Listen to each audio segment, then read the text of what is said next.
भगवान विष्णु ने शंकर जी का हाथ पकड़ा, बोले एकांत में आओ, आपसे कुछ बात करनी है। शंकर जी एकांत में गए। इतने भोले हैं शंकर जी।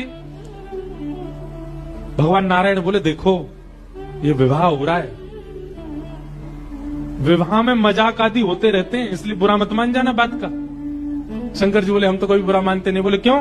कामदेव आया था, आपने तीसरा नेत्र खोल करके उसको ध्वस्त कर दिया, भस्म कर दिया। कहीं पता चली सारी सरेज ने कोई ने मजाक कर दी, सोई तीसरा नेत्र खुल गए हो, जल के राख हो जाएंगी सारी सरेज, ये सब मत करना।